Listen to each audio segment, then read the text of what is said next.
Olive Thomas's early life reads like the beginnings of a Hollywood rags-to-riches story. Born Oliva R. Duffy in 1894 in the small steel town of Charleroi, Pennsylvania, there was nothing much to suggest that she would become one of the most electric and exciting flapper girls of her day. Her early life was quiet and uneventful. That is until 1906. Olive's father, James Duffy, a steel worker, was killed in a workplace accident. Olive was just 12 years old, and she and her siblings were now fatherless.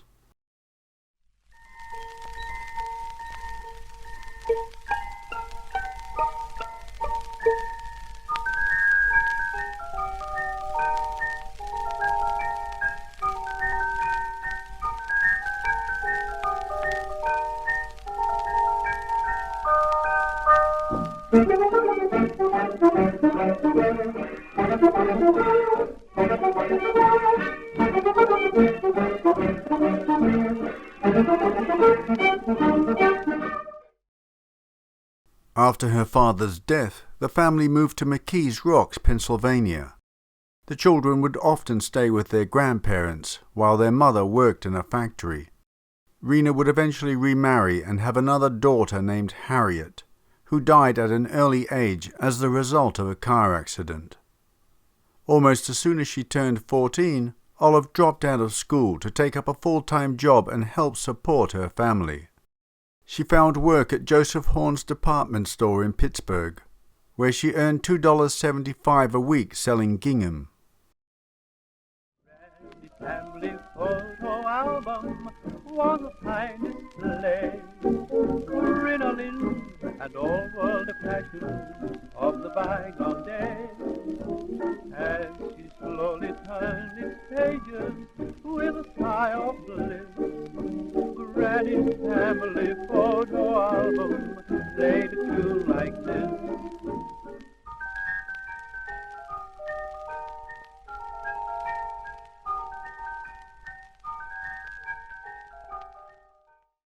Life in the mill towns around Pittsburgh was hard. One friend, Lenore Coffey, wrote of Olive. When barely 14, her two sailor brothers, when on shore leave, used to take her to a studio where the photographer specialized in nude studies. I don't think at this stage she could have realized what many of her poses represented. She only knew that after her brothers had pocketed the money, there was usually enough left over for her to buy a new pair of shoes or a new dress, and, on especially successful days, sometimes both. Lenore Coffey, storyline, Recollections of a Hollywood Screenwriter, 1973.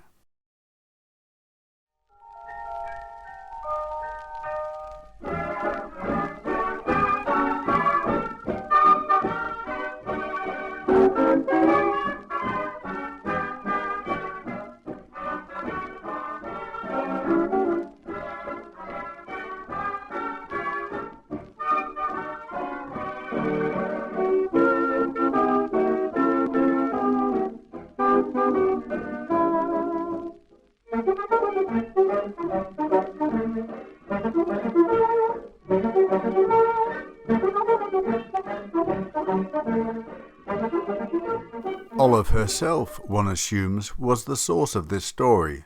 Much of it is simply false. Olive's brothers, James and William, were 2 and 5 years younger than Olive, and definitely couldn't have been on shore leave. The modelling itself, though, might be true, though it's doubtful she was led there by the hand. She was canny, and no doubt knew modelling would have brought in far more money than any of the jobs Olive might have held in a mill or a shop. And, as the oldest, Olive would have to have helped support the family. Probably much of what she earned from modelling and or other work went to her family.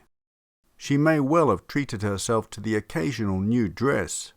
She certainly had earned it, being the main breadwinner from such a young age.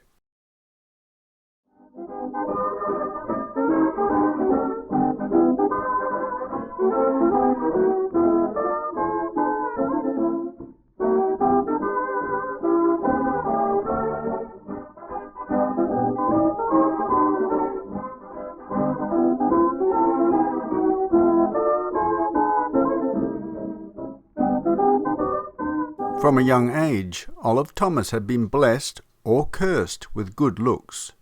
One of her contemporaries observed, "She had the loveliest violet blue eyes. These were framed by long and dark eyelashes, which set off her pale skin." It didn't take long for men to start noticing Olive. It was just that they were often the wrong men. When just 15, Olive met Bernard Krug Thomas, a local resident of McKees Rocks. They were young, eager, and they made an extremely stupid decision. Thinking herself in love and desperately sick of going it alone, Olive married Bernard in 1911 when she was just 16. For a while Olive was happy as Bernard went off to work for a car company, and she stayed at home being a housewife. 2 years later, accusing him of cruelty, she left and went to stay with a cousin in Harlem, hoping to find work again as a model. It took until 1915 for Olive to obtain a divorce from Bernard. His grounds for divorce were desertion, and he later strongly hinted that Olive was a gold digger who was too concerned with luxury and improving her station to save their marriage. Olive proudly went off to prove him right.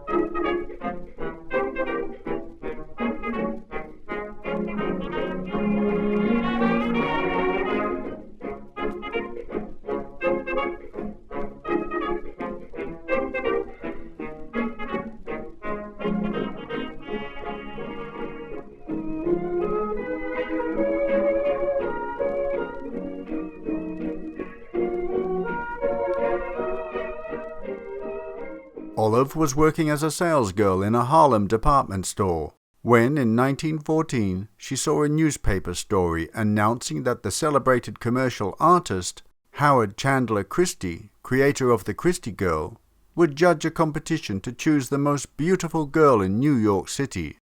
The Christy Girl represented the ideal new woman at the turn of the 20th century. Olive won. She was ecstatic. A series of modeling jobs followed her crowning.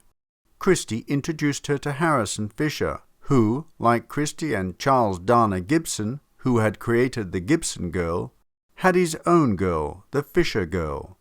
She also posed for Penryn Stanlaws and William Haskell Coffin, who used her for the cover of the Saturday Evening Post. All did magazine work, and all specialized in drawing pretty girls.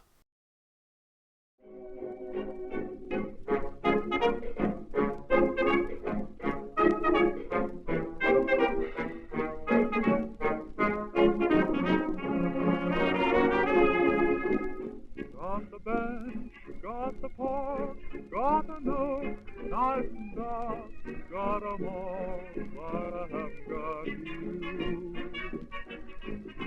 Got a cute bungalow where the red roses grow, got 'em all, but I haven't got you.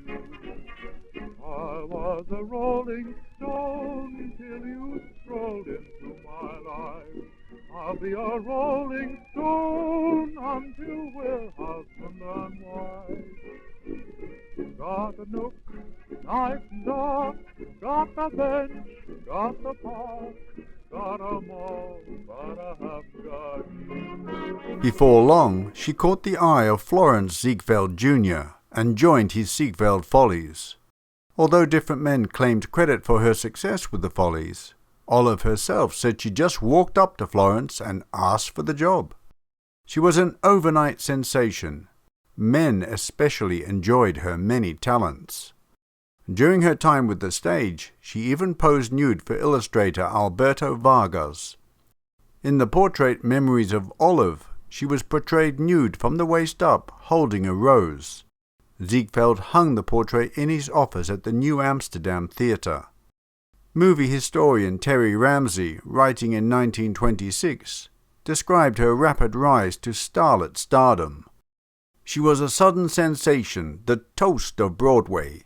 Strong men grew dizzy under her eyes. She was overwhelmed with admiration and gifts of treasure. Diamond necklaces, pendants, rings, parties, orchids, everything. Folly's producer, Florence Ziegfeld Jr., was equally besotted, and promptly made her his mistress.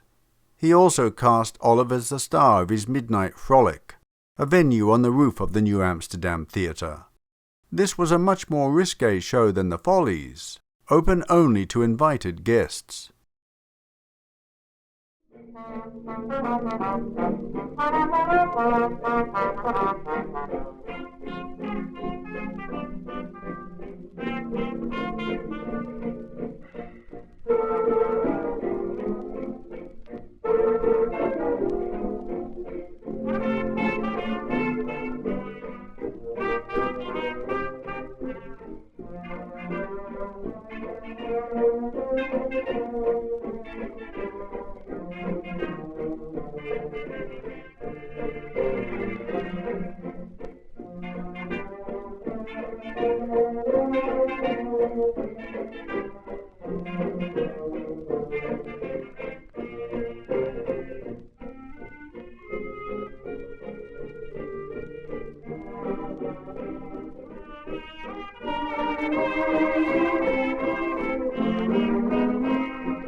A poster of the time depicts her with cascading auburn curls and eyes closed in ecstasy, smoking a cigarette as her nightgown tumbles off her shoulders.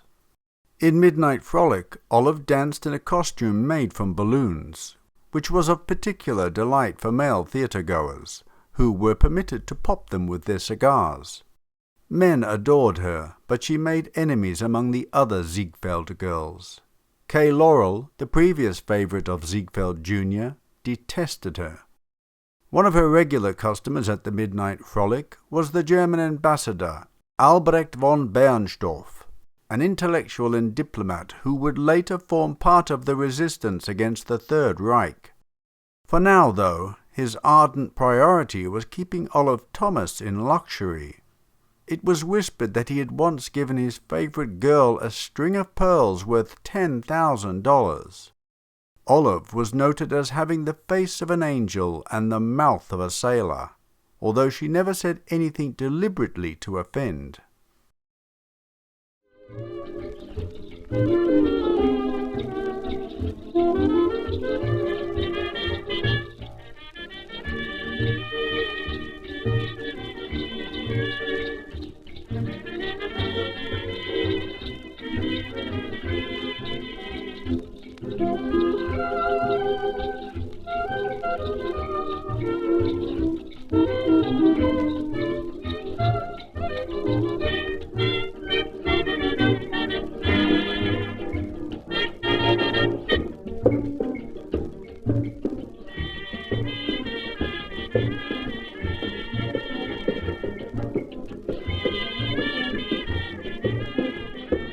She didn't even know when the words she used were offensive.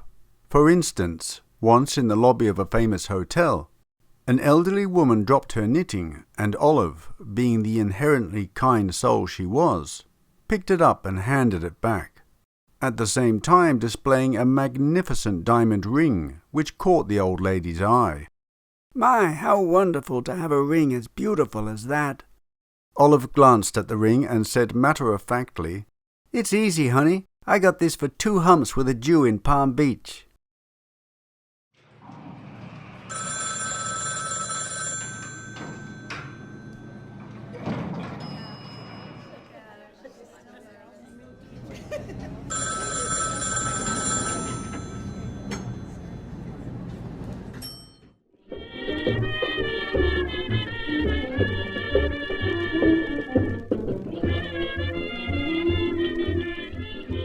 As her affair progressed with Florence Ziegfeld, and even though the money man was very much married to the actress Billie Burke, the woman who would go on to play Glinda, the Good Witch in The Wizard of Oz, Olive believed firmly in her powers of seduction, and had her hopes set on marriage.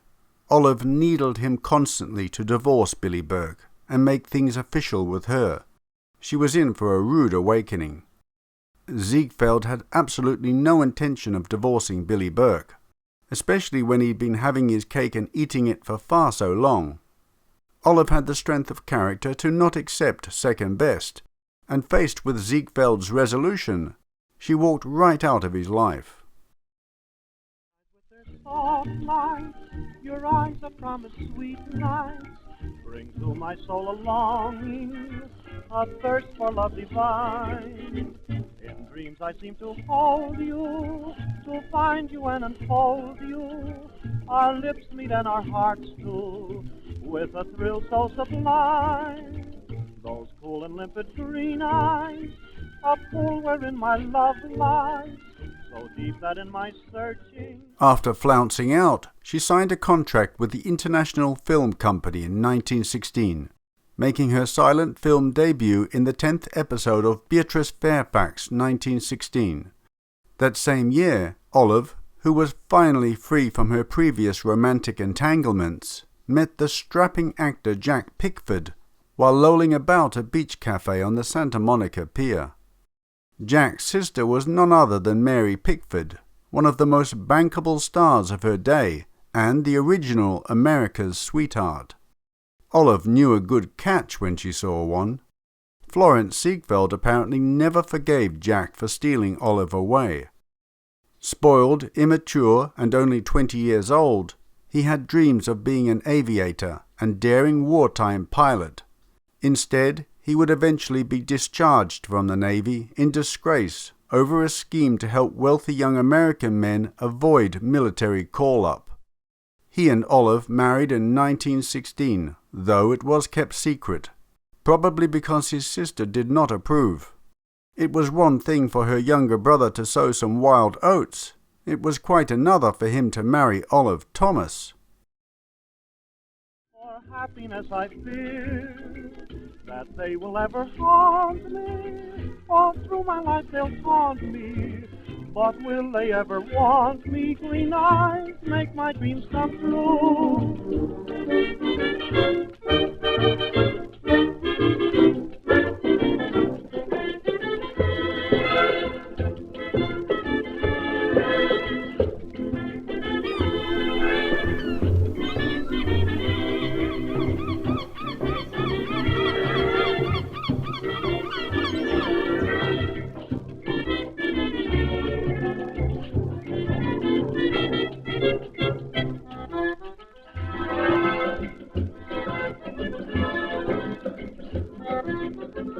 Later, Olive would tell an interviewer that she kept the marriage secret for the first year because she did not want to trade on the Pickford name.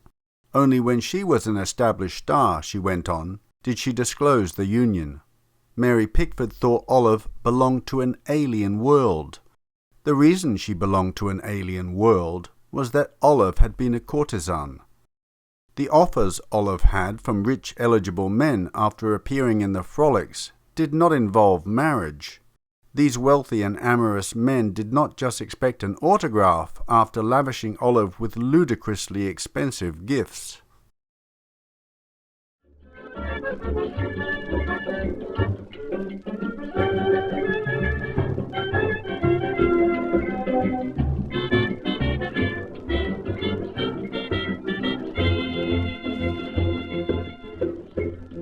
D.W. Griffith, a key film studio executive during the early silent film era in the United States, offered Olive a part in his upcoming movie. D.W. Griffith's cameraman described his one encounter with Olive in his autobiography. I took several test shots of Miss Thomas to ascertain her photographic propensities. She had beauty, but she was a type new to me, arrogant, brassy, and curt to the point of being rude. From the very first rehearsal, she showed a lack of seriousness and any semblance of concentration. Miss Thomas and I had to go to the costumers in Los Angeles, and on the way we passed the Alexandria Hotel. She suddenly decided to stop and refresh herself with a champagne cocktail. I objected. She ordered the car stopped and made off without me. I followed, however, joined her at the bar, and had one cocktail. She was well ahead of me. Then I asked her to leave. "Another drink wouldn't be bad, Billy," she replied. Listen, if you don't do as I say and come along, there'll be no picture. Either you come or we're through." She knew I meant it. Her friend, Miss Cassidy, joined us at this point. "Don't let that big slub tell you what you can or can't do. Order your drink." Turning to me, Miss Thomas said, "Go soak your head."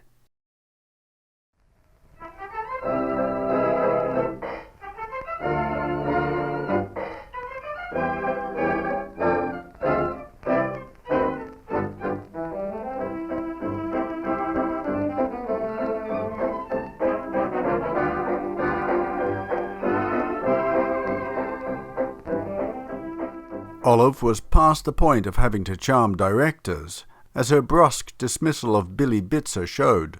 She belonged to the Hollywood elite. She was one of those glamorous personages who wore beautiful clothes and expensive jewelry, rode in chauffeur-driven cars, and attended parties with other Hollywood stars and power brokers. Olive and Jack became infamous around Hollywood for their love of partying. Rumors swirled that Olive had become addicted to illicit substances, and that she and her new husband participated in wild bacchanalian parties. Screenwriter Frances Marion often saw Olive and Jack over at the family home, and described them as the gayest, wildest brats who ever stirred the stardust on Broadway.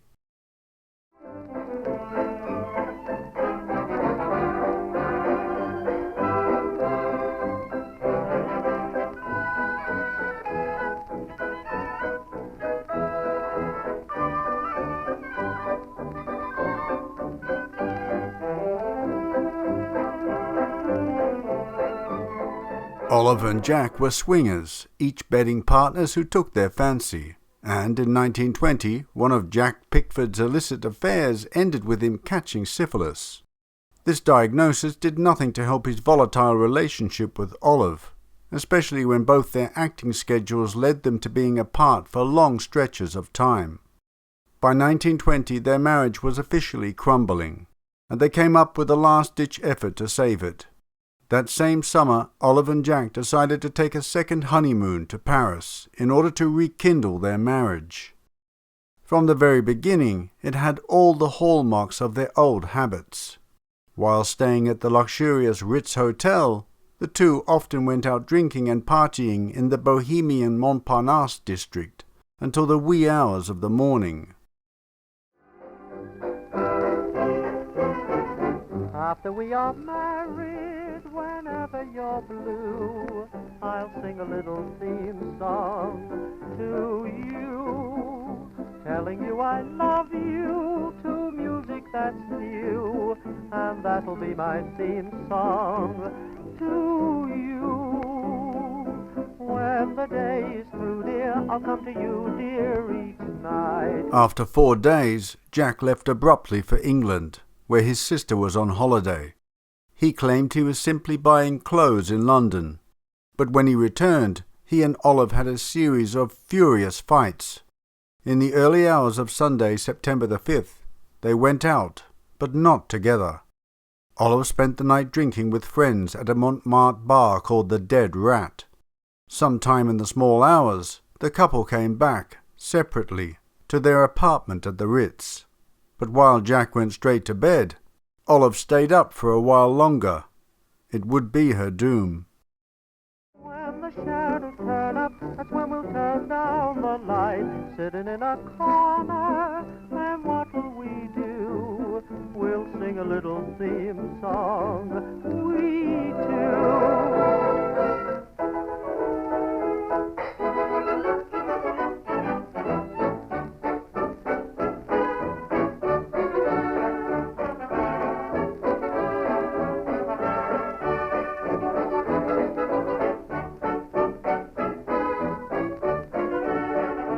According to Jack, at 4 a.m. Olive got out of bed, complaining of a headache. She switched on the bathroom light, and he asked her to turn it off. In the dark, supposedly fumbling for aspirin, she downed the contents of a bottle of bichloride of mercury in alcohol instead. Bichloride of mercury was used to treat syphilis sores before the advent of antibiotics. Jack by this stage had been suffering the effects of the venereal disease for 2 years. He told reporters, "She was in the bathroom. Suddenly she shrieked, 'My God!' I jumped out of bed, rushed towards her and caught her in my arms. She cried to me to find out what was in the bottle. I picked it up and read, 'Poison.'"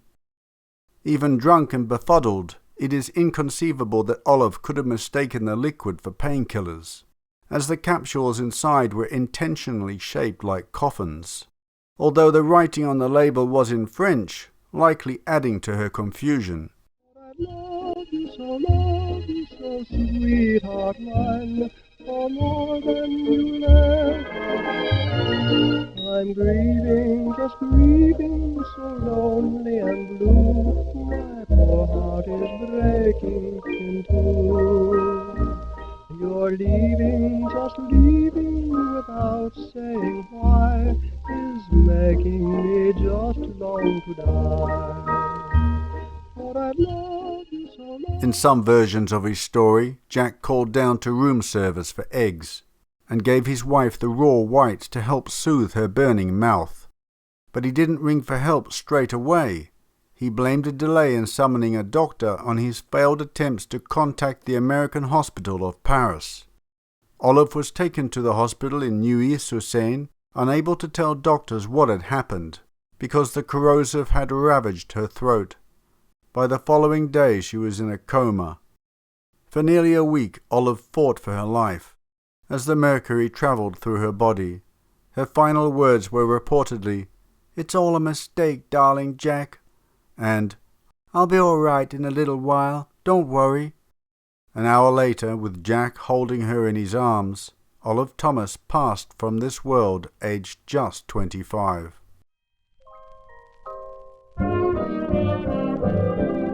Don't say goodbye, somehow it's wrong. Clouds in the sky, I'm there for long. A blackbird can sing of good days in store, when spring will bring the flowers once more. Don't look so sad, just think of when good days we've had come round again. They're not far away, there's no need to sigh. We don't have to say goodbye.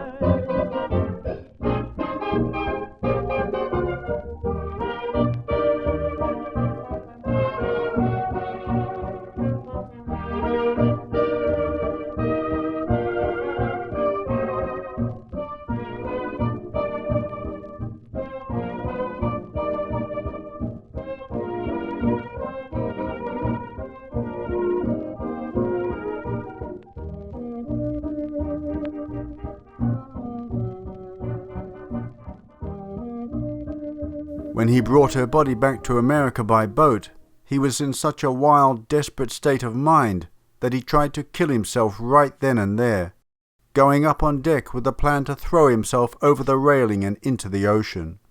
The only thing that stopped him was a voice inside him saying, "You can't do this to your mother and sisters. It would be a cowardly act. You must live and face the future." Instead, Jack had to endure his last goodbye to Olive. Even though he would marry twice more after Olive's death, with both future wives being Ziegfeld girls, he would still call out to Olive while intoxicated. He never got over her, and turned more and more to narcotics to try and forget. In 1933, when he was just 36 years old, he died in the same Paris hospital as his long-lost love. Olive is buried alone at Woodlawn Cemetery in New York, in a grave built for two. Jack had chosen a mausoleum that would accommodate 2 coffins, and had the family name Pickford engraved on the front. Olive was placed in the top position, and the bottom was left for Jack. Olive lies there alone. Jack's family chose to have him buried in California.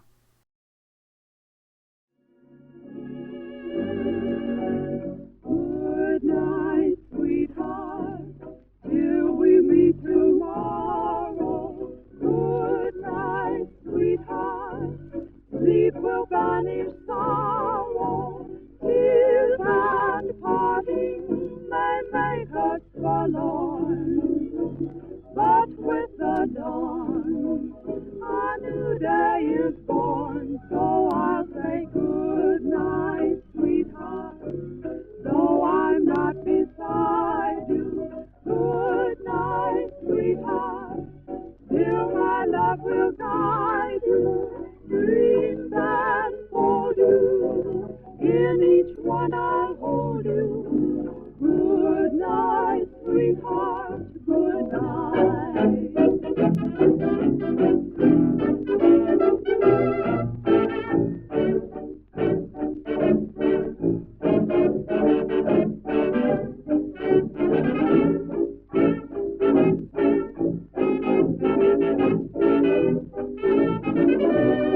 a crime, loving you, dear, like I do?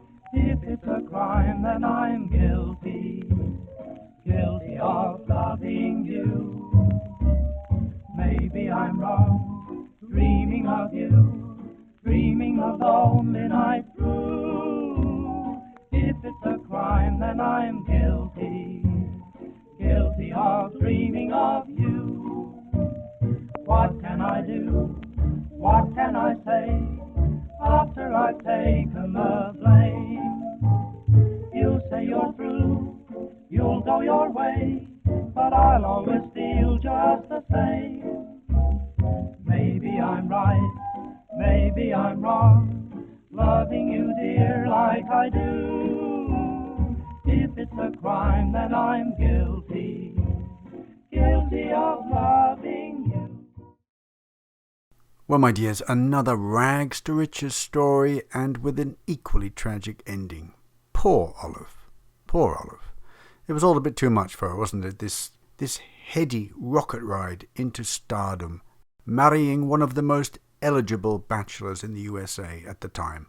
It was all a bit too much for her, I think. The drink and the drugs, that just adds to the mix. It became all too much. I've been there with the drink and drugs, so I know exactly what it can do to your mindset, and I think she was in a dark space.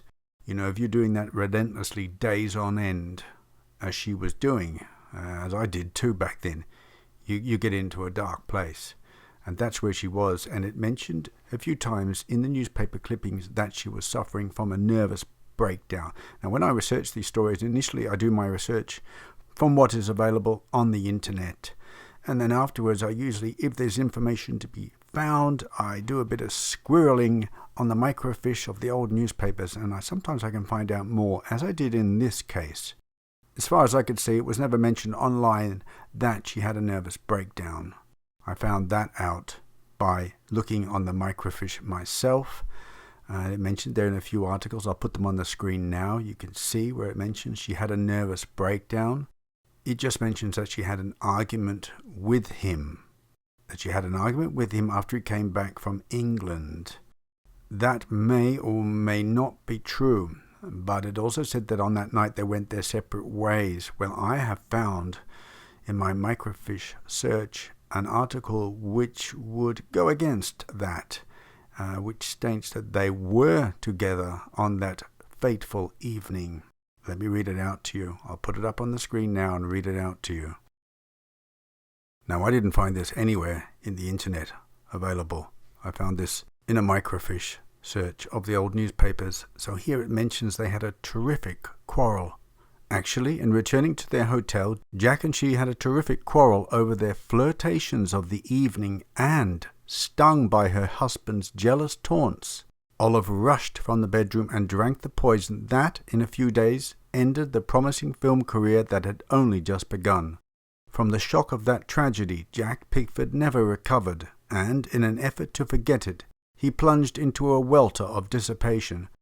So they were out together, and Olive may have been flirting, or he has imagined it in his drunken state, and accused her of being unfaithful or flirting with another man. This is my theory. There's been a huge argument which has carried on until they've reached the hotel room, and he has told her that he's leaving her, that the marriage is over. This, you have to remember, she's only 25. You think you know it all at that age, but you don't.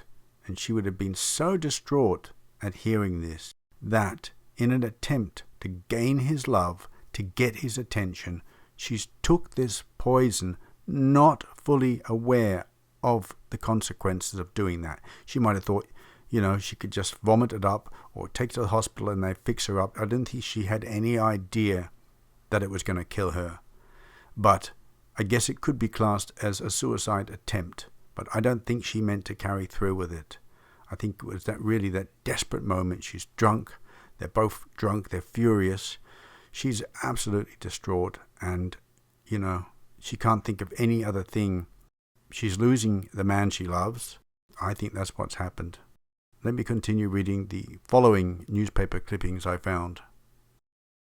So this is an article announcing Jack Pickford's passing, his death. So it says, hunted to death by a wraith of old love. Screen darling of thousands, debauched himself to the grave. Jack Pickford's passing. You remember him infectiously happy in Exit Smiling, Brown of Harvard, All Square, and The Bat. Jack Pickford, Mary's brother, he who died in Paris. He who died exhausted by every conceivable form of debauch, haunted and hunted by the memory of his lovely bride, Olive Thomas, who suicided on her honeymoon with him. Now, this newspaper is not pulling any punches. They're not having all that cover-up about it was an accident, she didn't read the label right, she mistook it for headache pills, etc. They know that it was a suicide, or they believe it was a suicide. I believe it was a shout for attention. But she knew what she was taking. I think she knew what she was taking. And this destroyed him, of course. He's realized that they argued on the last night, that he was jealous of the attentions another man was giving her. And I will continue with another article where you can read between the lines and find out what happened. And this has just stuck with him. And he couldn't escape that memory of her, of that evening. And it would be a terrible thing to carry around, I could well imagine. The next article will sort of clear up exactly the rumors that they were going their separate ways on that evening and drinking in separate establishments. Of course, that may have been true after the argument about the flirtation. They may have went, to another bar separately after that, which would have actually caused the resentment to go even deeper once they got back to the hotel room. But let me read this to you. So it says here, last September, almost on the anniversary of the tragic evening of the lovers' tiff, he revisited the scenes haunted by the shade of Olive Thomas. He met the man and the woman who had been responsible for the quarrel, and with that encounter came the realization of all that he had lost and all that he had become. Jack Pickford crawled away from Montmartre that night a doomed man. So there was another couple. Now, I'm guessing that she was flirting with the man, or he was flirting with her. And the cat is meowing in the background. Ooh, I had that door shut. She's pushed it open. I'm losing my attention here. So he's met the woman. He's met this couple. There definitely was a quarrel about jealousies coming to the surface. And that is what caused all of the anguish and trauma that led to Olive swallowing the poison. Very, very sad. So as I was looking for different articles, I found this one, the Olive Thomas auction sale. What caught my eye was the last paragraph. Mr. Louis J. Selznick of the famous film corporation, who insured the star's life for $50,000 and got the money. Does that say pounds? Pounds. Okay, let's just say it was $50,000. $50,000 in 1920. In today's money, that would be nearly $750,000. How cynical is that? How mercenary and cold-blooded. This guy knew that these starlets mostly came from poor backgrounds and would obviously get carried away with the whole glitter, the limelight, the drinks, the drugs. He was betting on their lives. I think that is absolutely vile. He's made nearly $750,000 on her dying. What a horrible thing to do. What do you think about that? What do you think about that, my dear ones? That is absolutely disgusting. I wonder if he paid higher premiums when he thought that the actual star was of a volatile nature and might go to their grave earlier than later. It's a horrible thought, but it's a very likely one, isn't it? One thing I would like to comment on before I go is I think it's very sad that they weren't buried together, as was Jack's intention. You can put aside family differences and your feelings of your sibling's spouse, but when it comes to their death, they knew full well that he intended to be buried with Olive, and they didn't carry out his last wishes. I don't find that very nice. Yeah, that's a bit sad. It's rather sad, actually. Oh, by the way, the Olive Thomas / Pickford mausoleum has been cleaned.